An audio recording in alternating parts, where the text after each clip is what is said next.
Y'all ever had someone go after your dog for no reason? Well, my HOA president tried to get mine kicked out of the neighborhood. Fake complaints, lies, trespassing. She went all in. But she didn't expect I'd fight back and expose everything. I always thought the quiet cul-de-sac I moved into would be peaceful. Clean lawns, trimmed bushes, neighbors who waved lazily on their way to work. It looked calm, safe. The last place I expected a war. And it all began with my dog, Rusty. A 10-year-old rescue mutt with mismatched ears, a tail that wagged like a windshield wiper, and a heart made of melted butter. Rusty was the kind of dog who loved everyone. The mailman, the garbage truck, even the stray cat that hissed at him every morning. But apparently, Rusty had an enemy. Her name was Karen Doyle, president of the HOA. A woman with ironed hair, ironed clothes, and an iron will to control everything she laid her eyes on. She believed rules weren't just guidelines, they were sacred commandments. And to her, Rusty was a threat to community harmony. I learned this the morning I stepped outside and found a bright yellow violation notice taped to my door like a warning from some dictator. The paper accused my dog of being aggressive and disturbing the neighborhood with constant barking. Rusty was inside at that very moment, sleeping upside down on the couch with one sock still in his mouth. Yeah, real aggressive. First I laughed. A misunderstanding, maybe a mistake. I even tried calling Karen to clear it up, but she didn't pick up. She didn't return my message.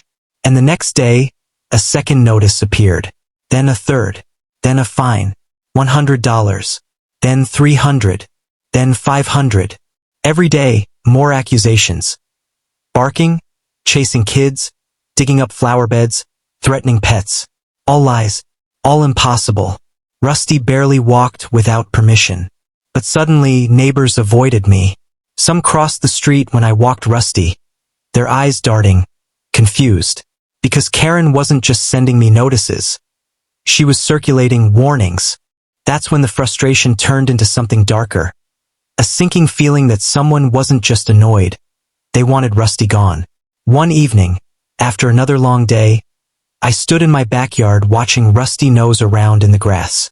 He found a stick, wagged his tail, and proudly presented it to me like he'd discovered buried treasure. It made me smile, and it made me angry, because this innocent dog was the reason someone had decided to make my life miserable. That night, I decided to check my security cameras. I hadn't looked at them in weeks, but something inside me told me to review the footage. And that's when I saw her, Karen, inside my fence line, on my property, at 1 a.m. Her phone's flashlight flickered across my yard as she tiptoed around like a burglar scouting a target. She crept toward Rusty's bed on the porch, took a series of photos, then scribbled something in a notebook. And Rusty, he didn't wake up. He didn't bark. He didn't move. He was sleeping through the whole invasion. The next violation I received accused him of nighttime aggression and charging at the fence. I realized something. She wasn't making mistakes. She wasn't misinformed. She was deliberately creating a case, building a file thick enough to force Rusty out. She wanted my dog gone, and I wasn't about to let that happen. I printed the footage. All of it. I gathered the violation notices, the timestamps, the false claims. I talked to neighbors. Some agreed to speak. Others didn't want trouble. But I collected everything I could. I spent 3 nights organizing it into a binder that looked like I was preparing for a Supreme Court trial. Rusty watched me the whole time, his head resting on my knee, his eyes soft and worried, like he could sense something was wrong. I rubbed behind his ears. "Don't worry, buddy," I whispered. "If she wants a fight, she picked the wrong house." And as I zipped up the binder, I felt something settle inside me. Determination, anger, resolve. The next HOA meeting was coming. And for the first time since the notices began, I looked forward to seeing Karen. The room was already packed when I arrived. Folding chairs lined the walls, neighbors whispering, some curious, some uncomfortable. Karen sat at the front table, her posture straight, her smile tight, a stack of papers in front of her like she was ready to deliver a verdict. When she saw me walk in with the thick binder under my arm, her smile slipped. Just a little. The meeting started with routine announcements, budget updates, landscaping contracts. I barely heard any of it. My heart wasn't racing, but my patience was thin, because I knew what was coming. Then Karen cleared her throat. Our final item today, she announced, is the matter of an ongoing concern regarding homeowner violations involving a dangerous dog. Murmurs rippled through the room. Some people turned toward me, some toward Karen. She continued, "We have numerous complaints, videos, and eyewitness statements." I stood, slowly, calmly, and placed my binder on the table with a loud, deliberate thud. Karen jumped at the sound. "I'd like to respond to the allegations," I said. She tried to stop me. "We'll allow comments after." "No," I said. "You'll want to hear this first." I connected my phone to the TV behind the board. The first video began. A dark yard, a quiet porch, Rusty sleeping peacefully, and Karen, sneaking across my property line, snapping pictures like she was documenting a crime scene.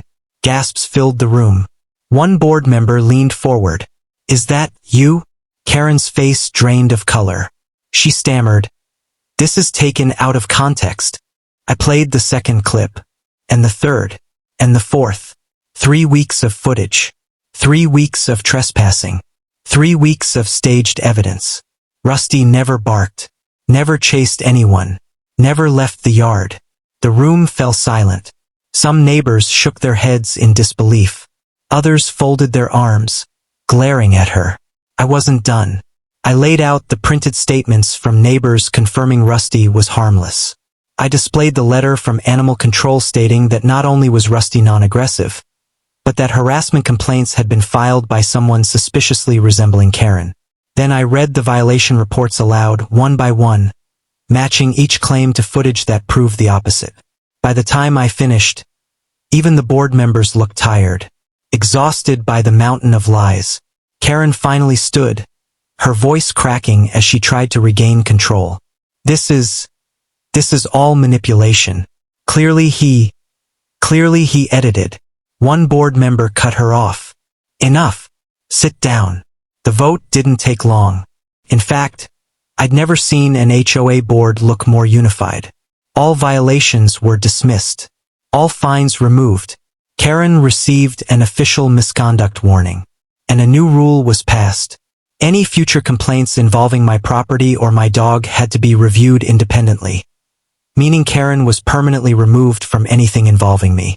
When the meeting ended, people gathered around, some apologizing, some supporting, some quietly relieved that someone had finally stood up to her. Karen stormed past me without a glance, until I spoke. "You trespassed into the wrong yard," I said quietly, "and you picked the wrong dog." She didn't look back.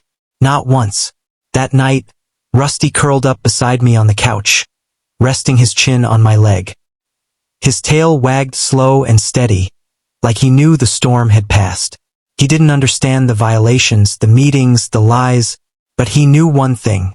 He was safe, finally safe, and he wasn't going anywhere. I looked down at him and exhaled with relief.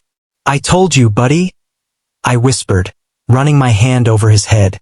"We fight back, and we win." And for the first time in months, the cul-de-sac felt peaceful again, because the HOA tried to take my dog. But I fought back, and I won.